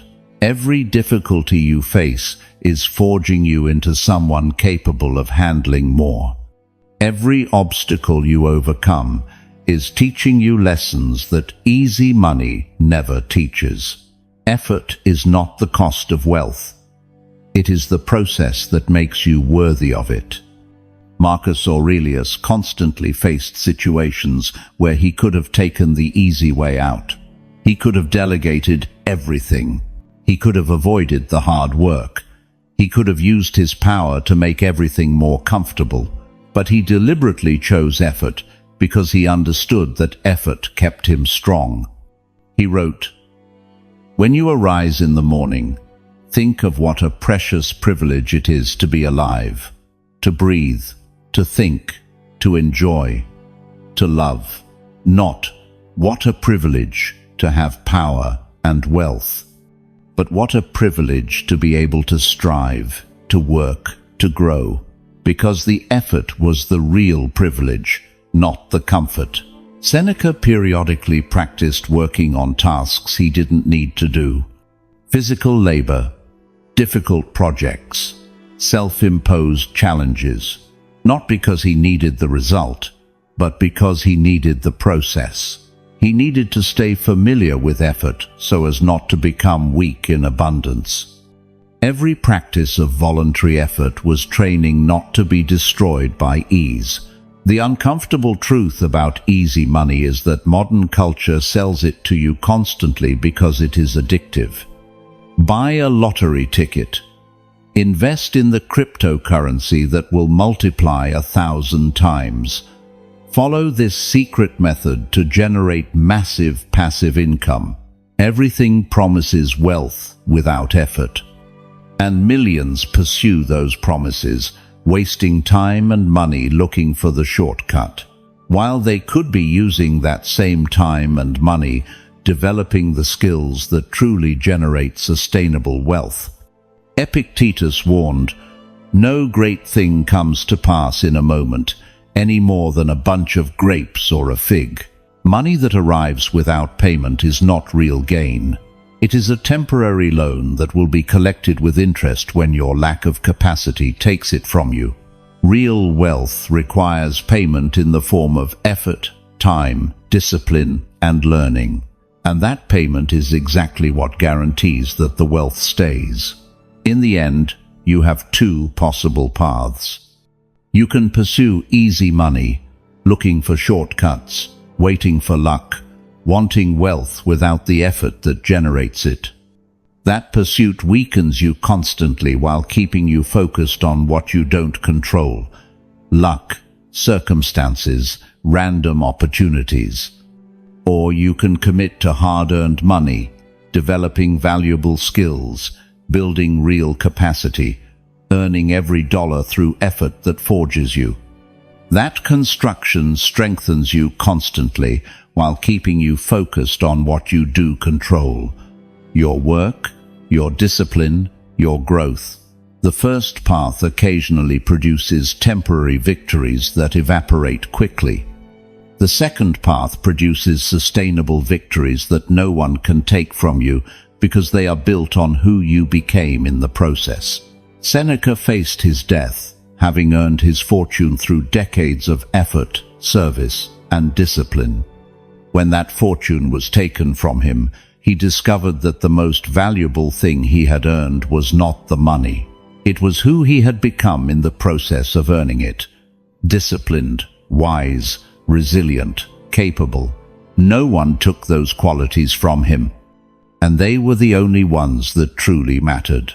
Easy money gives you temporary resources. Hard-earned money makes you someone capable of generating resources permanently. One is an event, the other is a transformation. Seek the transformation, not the event. And when the money comes, because it will come when you become someone capable of generating it, you will keep it because you came prepared by the only process that truly prepares: effort. 10th Stoic lesson: practice voluntary poverty so you do not fear real poverty. There is a fear that controls the financial decisions of millions of people more than any other factor: the absolute terror of being poor. That fear keeps them trapped in jobs they hate, It paralyzes them in the face of any financial risk. It forces them to maintain lifestyles they don't enjoy simply because they are terrified of living with less. And that fear is not based on actual experience with poverty. It is based on a catastrophic imagination of how terrible it would be. The Stoics practiced something that most modern people would find incomprehensible. They voluntarily experienced poverty regularly and deliberately, not as a punishment, not as a noble sacrifice, but as a vaccine against fear. Seneca, one of the wealthiest men in Rome, practiced a specific exercise he called rehearsals of poverty. For several days in a row, he lived exactly as the poorest would live. He slept on the floor. He ate only bread and water. He wore the simplest clothes possible, deliberately, voluntarily, by choice. Why would a wealthy person do this? Because he understood something profound, that the fear of poverty is infinitely worse than poverty itself, and the only way to destroy that fear is to experience what you fear and discover that you can handle it. After several days living with the absolute minimum, Seneca would ask himself, "Is this what I feared so much? Is this the terrible poverty that kept me awake at night?" And he discovered every time that it was not as terrible as his imagination had made it seem. It was uncomfortable, it was simple, but it was completely manageable, and that revelation freed him from the fear that had controlled so many of his decisions. Marcus Aurelius regularly practiced extreme moderation despite his absolute power. Simple meals when he could have had banquets. Basic clothes when he could have worn the most luxurious. Modest lodging when he could have lived in palaces constantly, not because he couldn't afford more, but because he didn't want to need more. He wrote, "It is possible to live well even in a palace, but it is also possible to live well in much more modest conditions. What matters is not the conditions, but your mental disposition." Every practice of voluntary simplicity was a reminder. I don't need this to be okay. My well-being does not depend on external conditions. And that reminder kept him free from the fear of losing those conditions. Epictetus had lived the actual experience of poverty as a slave, and from that experience he taught something liberating, that people with money often suffer more than people without money, not because poverty is preferable, but because the constant fear of losing money generates more suffering than simply having less. Fear is more painful than the thing feared. The poor person is already living what the rich person fears, so the poor person does not have that specific fear.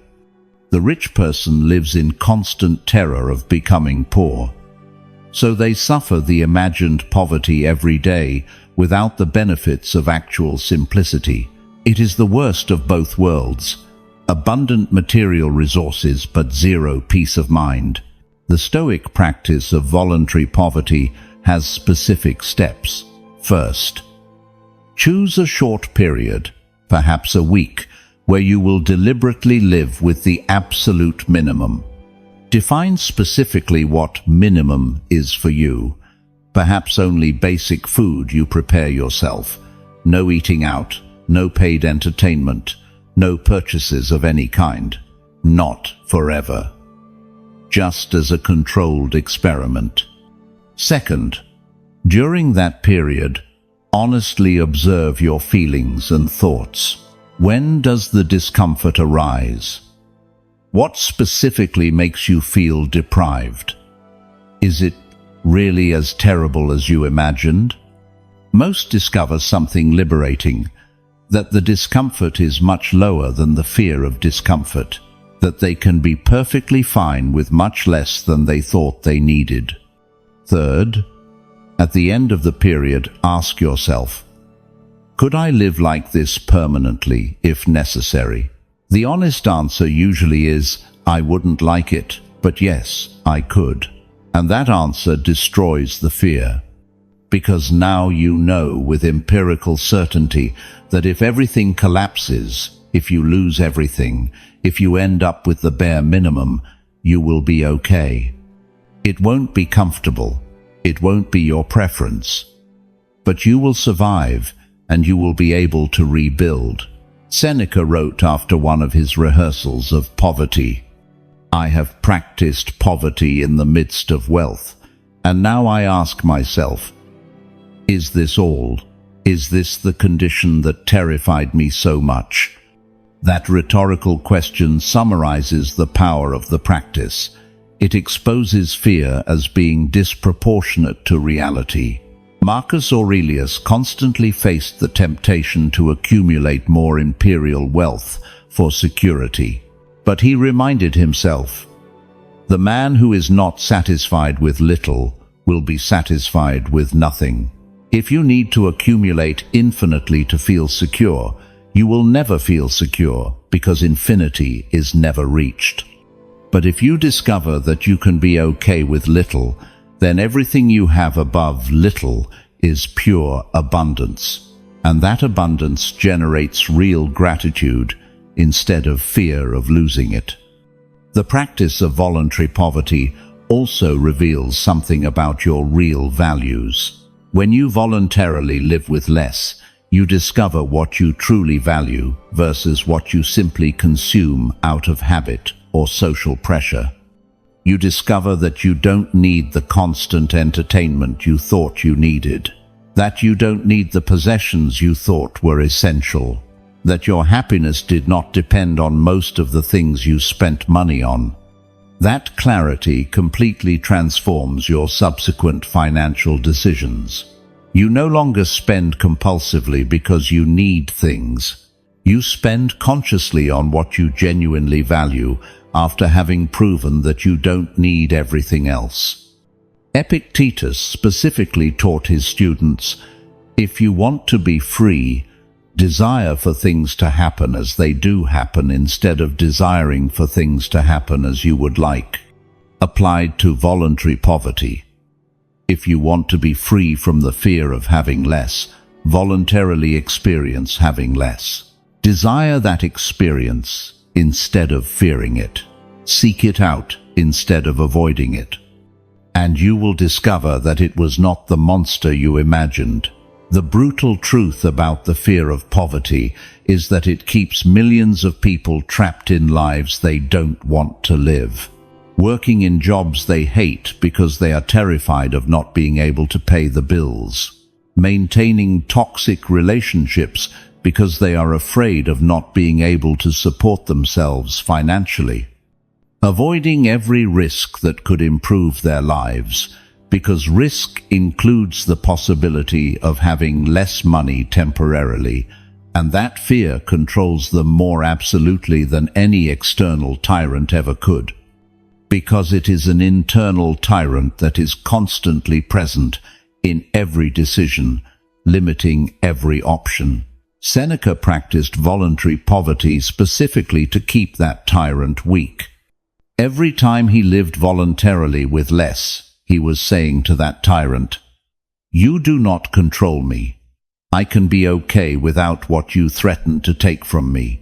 And each practice weakened the power of fear a little more, until eventually fear could no longer dictate his decisions.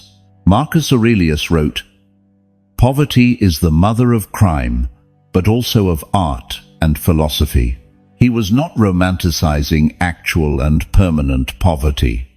He was pointing out that restrictions often generate creativity, resilience, and clarity that abundance never generates. The person who has never lived with less has never developed the resilience that comes from handling restrictions. So when real difficulty arrives, they collapse. The person who has voluntarily practiced restriction has developed muscles of resilience that abundance never builds. So, When difficulty arrives, they are prepared.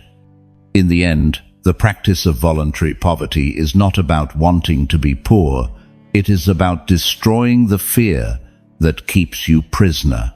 It is about discovering empirically that you can be okay with less than you thought.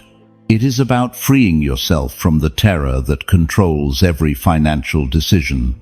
Seneca faced his death, having practiced voluntary poverty throughout his life.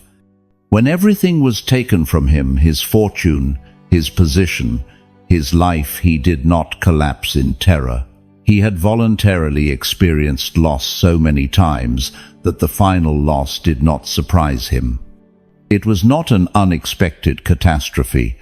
It was something he had rehearsed 1,000 times. So he faced it with a calm that astonished everyone, not because he didn't value life or wealth, but because he had completely destroyed the fear of losing them. And without that fear, he was completely free, even at the end. That freedom is available to you now. It does not require losing everything. It requires voluntarily experimenting with having less. It requires confronting fear directly instead of avoiding it. It requires discovering for yourself that imagined terror is much worse than manageable reality.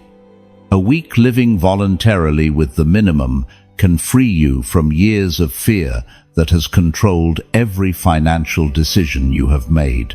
That is quite possibly the investment with the best return you will ever make. It costs no money. In fact, it saves money, but it generates a freedom that all the money in the world cannot buy. Asterisk, asterisk.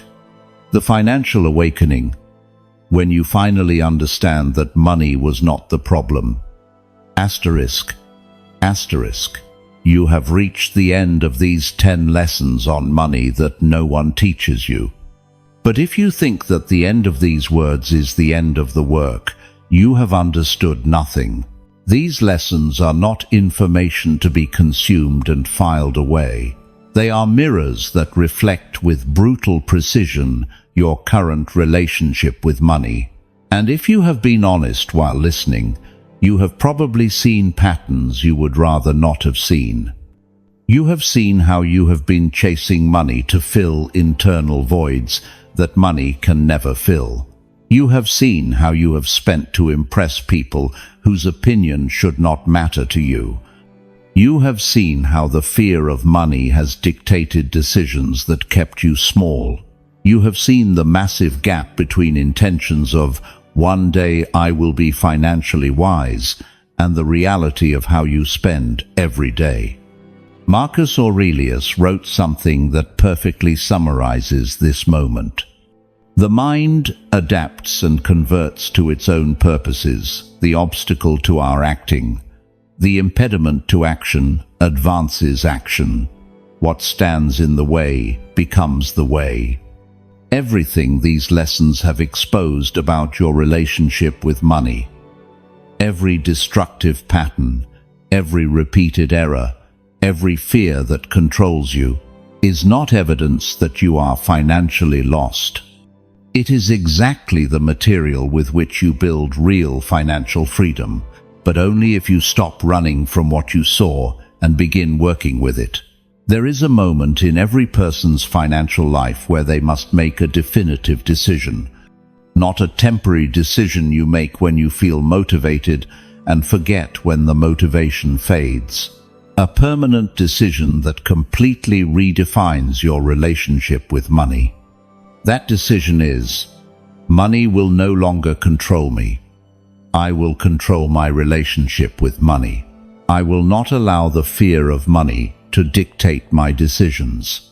I will not allow the search for external approval to determine my spending. I will not allow financial ignorance to keep me vulnerable. I will not allow debts to keep me chained. I will take total control over the only thing I can control, my daily financial decisions. Epictetus taught that there are only two types of people in relation to money: those who are governed by it and those who govern it. Most live in the first category without realizing it. They believe they are making conscious financial decisions when they are actually being dragged along by fears they don't recognize, desires they don't question, and patterns they never examined. The second category requires constant work. It requires vigilance over every financial decision. It requires brutal honesty about your real motivations for spending. It requires discipline that never ends. But it is the only way to be financially free. Not necessarily rich, but free.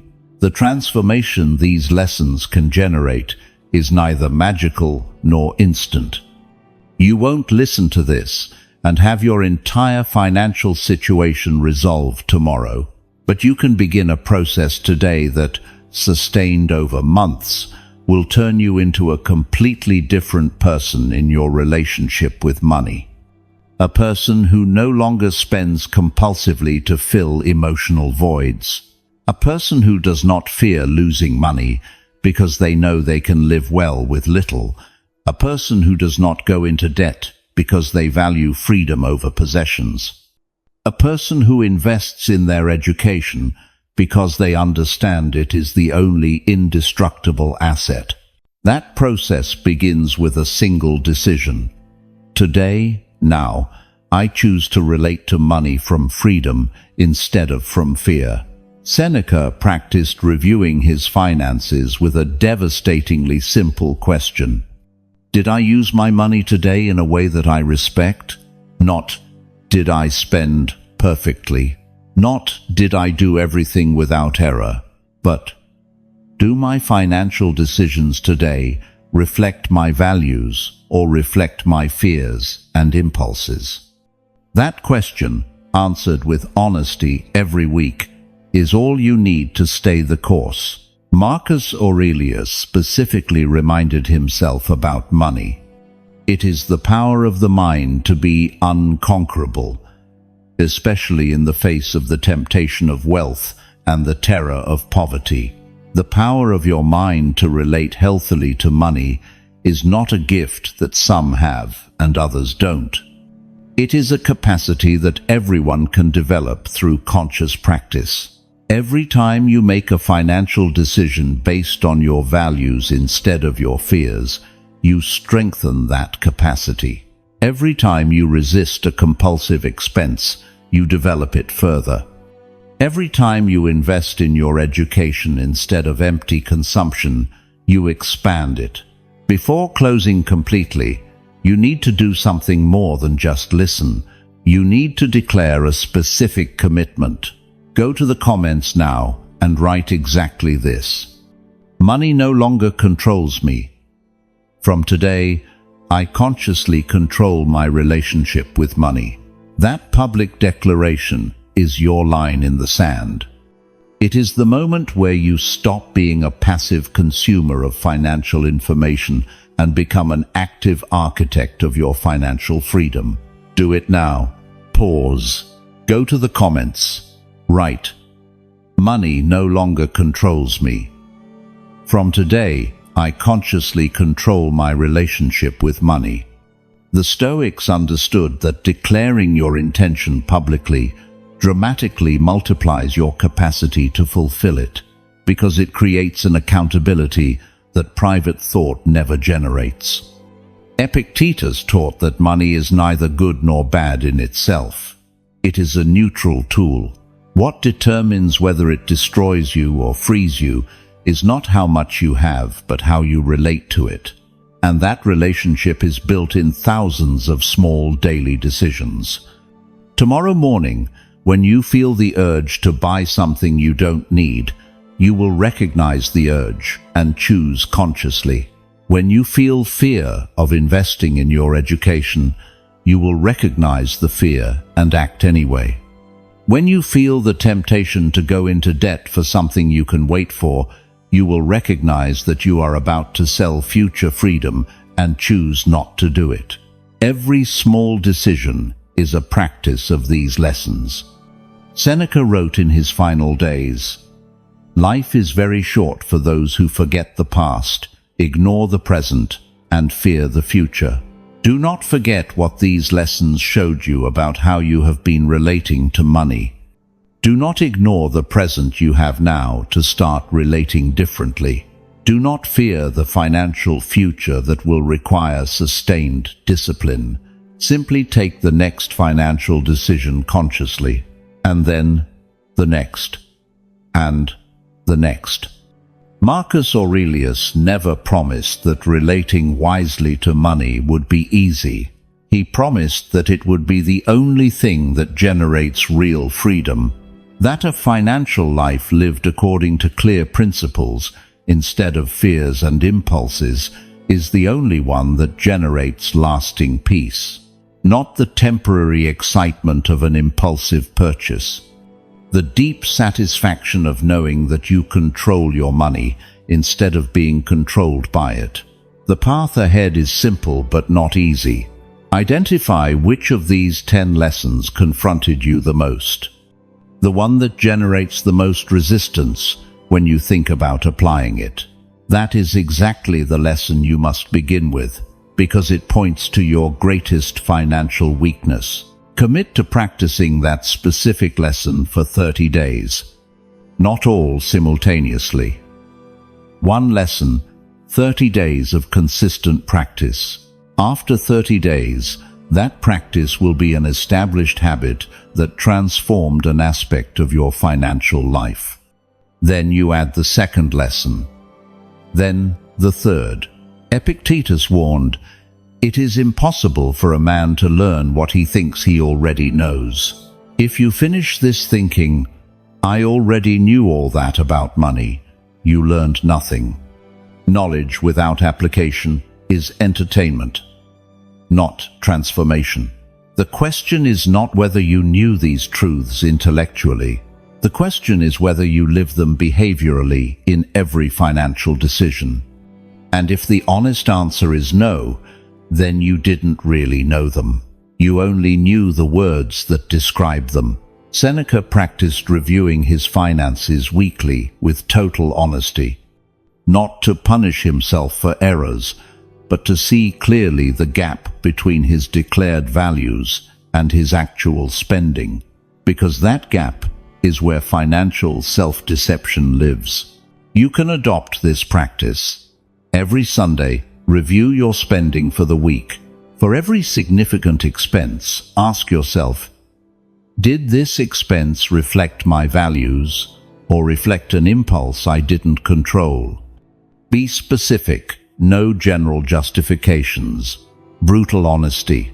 That weekly review keeps these lessons active in your consciousness instead of allowing them to fade into oblivion. Marcus Aurelius wrote, "Those who do not observe the movements of their own minds must of necessity be unhappy." Applied to money, those who do not observe their financial patterns must of necessity remain trapped. These lessons showed you the specific patterns that keep you financially stagnant. Now that you see them, you have responsibility. You cannot feign ignorance. You know exactly which patterns you must change. You know exactly which fears you must confront. You know exactly which disciplines you must practice. The only thing left is to decide if you will do it. Modern culture will offer you 1,000 distractions from this work. 1,000 ways to avoid confronting your real relationship with money. 1,000 financial products that promise wealth without discipline. And if you believe them, if you allow those distractions to divert you, you will be in exactly the same financial place a year from now. Same patterns, same fears, same lack of freedom. Epictetus was brutal with students who found constant excuses. How much longer will you delay taking control of your financial life? That question applies now. How many more years will you waste controlled by the fear of money? How many more decades will you spend compulsively spending to fill voids that money will never fill? How much longer will you remain in debt when you could be free? You do not have unlimited time. And every day you postpone is a day where you could have been building real financial freedom. Seneca faced his death, having lived these lessons completely. When his massive fortune was taken from him, he discovered that the wealth he valued most was never in his possessions. It was in his wisdom about money, in his freedom from financial fear, in his ability to be okay with little or with much. No one took that wealth from him, and it was the only one that mattered. Your relationship with money has been your prison. That is the truth that began this journey. But now you have seen exactly how you built that prison, decision by decision, fear by fear, impulsive expense by impulsive expense. And you have also seen that you have the keys. Each lesson is a key that opens a specific aspect of your financial prison. But keys do not open anything by themselves. You must use them. You must apply them. You must live according to them. This is your financial moment. There is no other. There is no better time coming. There is no future version of you that will be more prepared to handle money wisely. There is only this moment where you can choose to relate to money from freedom instead of from fear, where you can stop being controlled by money and start controlling it consciously, where you can transform the knowledge of these lessons into the practice that transforms your financial life. Money was your prison, but from today, if you choose to practice these lessons, it can become simply a tool you use freely while you build the life you truly want to live. The choice is entirely yours, but now it is a conscious choice. You can no longer pretend you didn't know. You know exactly what to do. It only remains to decide if you will do it. Money no longer controls you. From today, you consciously control your relationship with money. That is not an inspiring phrase. It is a declaration of war against the destructive financial patterns that have governed your life for too long. And if you declare that war and fight it in every small financial decision, you will win. Not magically, not instantly, but inevitably and completely. Because you are finally using the power you always had but never exercised. The power to consciously choose your relationship with money instead of being dragged along by unconscious fears and impulses. Your voice matters here more than you think. Every insight you share strengthens and elevates this community, because this isn't just another space. It's a circle of people who choose to live with intention, with discipline, and with character. Each of you leaves a mark, and the reflection that receives the most support will be pinned as a banner of who we are. Not as decoration, but as a reminder of the kind of warrior who chooses to think, feel, and act with stoic clarity. Because this is a community that doesn't run from pain, it walks through it with courage. A community that doesn't look for cheap comfort, it seeks wisdom. A community that doesn't break under adversity, it turns it into strength. And if you've made it this far, it's because something inside you is already shifting. Something is waking up. Something is asking for more. So, before you leave, check the description. There you'll find the paths we created to help you keep strengthening your mind. They're not there by accident.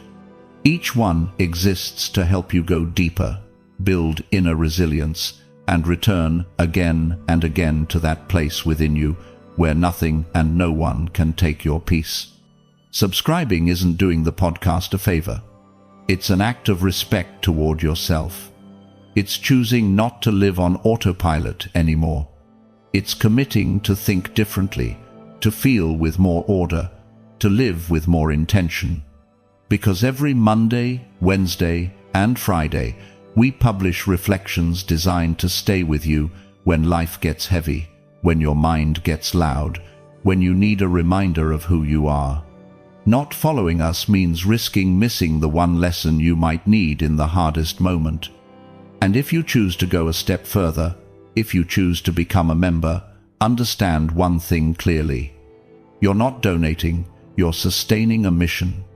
Because of you, this flame stays alive. Because of you, we can keep spreading Stoicism as a refuge for millions who are fighting not to give up. Your support is what keeps this podcast alive, strong, and growing. You're not a spectator, you're part of the foundation holding this community together. I'll see you in our next Stoicism for Winners session, where we'll keep exploring the depth of Stoic wisdom applied to everyday life. In the meantime, dive into the recommended sessions in the description and continue your path. And until we cross paths again, don't forget this. You are the master of your perception, the guardian of your peace, and the warrior of your own battle. That is the legacy of Stoicism. That is the art of becoming invincible.